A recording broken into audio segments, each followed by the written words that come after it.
तो amateur boxing और professional boxing में क्या फ़र्क है?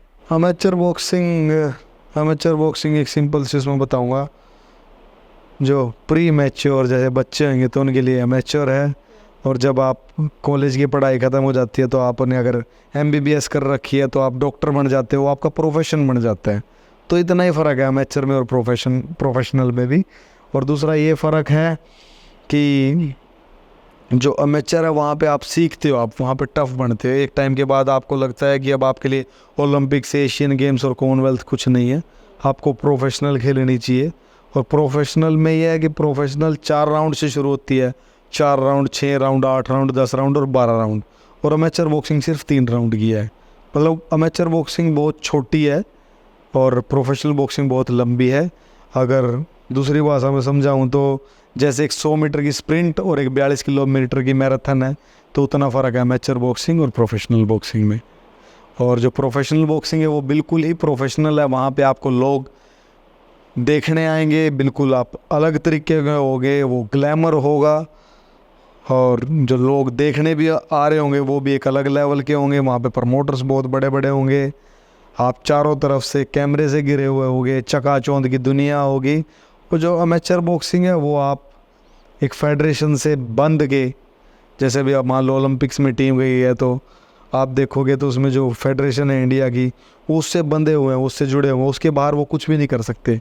अगर हमें पॉडकास्ट भी करना है तो फेडरेशन से पूछना पड़ेगा कि इनके साथ पॉडकास्ट कर लें।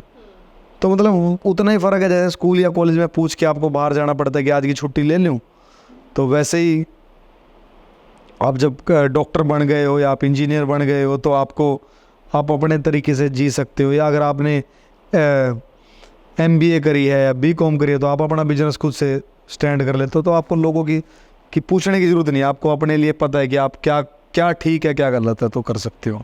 तो आपने प्रोफेशनल वाले में क्यों शिफ्ट किया?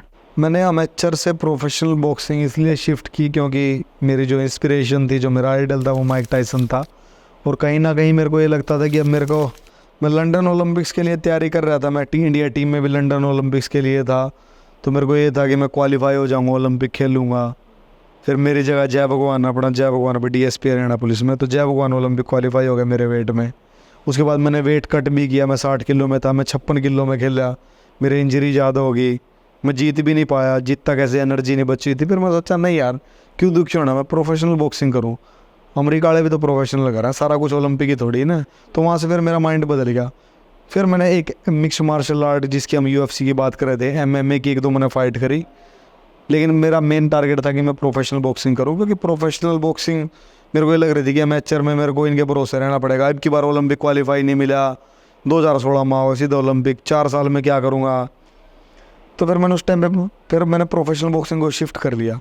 फिर 2016 में प्रोफेशनल बॉक्सिंग करते करते एक ऐसा रूल आया इंटरनेशनल बॉक्सिंग फेडरेशन का कि जो भी प्रोफेशनल बॉक्सर्स हैं वो सब अमेचर भी खेल सकते हैं। फिर मैं 2016 के वर्ल्ड ओलंपिक क्वालिफायर्स में गया, बिफोर रियो ओलंपिक्स। तो मैं उसमें गया, उसमें बड़े वेट में खेला, वेल्टर वेट में खेला 69 kg में। फिर उसमें क्वालिफाई तो नहीं हुआ, बट मैं सेमीफाइनल फाइट हार गया। अगर मैं सेमीफाइनल जीत जाता तो मैं क्वालिफाई भी हो जाता। 2-3 फाइट थी, मैं जीत गया था मैं। तो मेरे को ये लगा कि भगवान ने मेरे को ओलंपिक के लिए बना ही नहीं रखा, मैं प्रोफेशनल ही कंटिन्यू रखूँ। और फिर तब से मैं प्रोफेशनल ही कर रहा हूँ। और जो मेरे साथ वाले थे जो अमेचर बॉक्सिंग कर रहे थे, उन्होंने कभी टर्न होने की कोशिश नहीं की, और आज वो लोग अपनी जॉब कर रहे हैं और मैं भी प्रोफेशनल खेल रहा हूँ।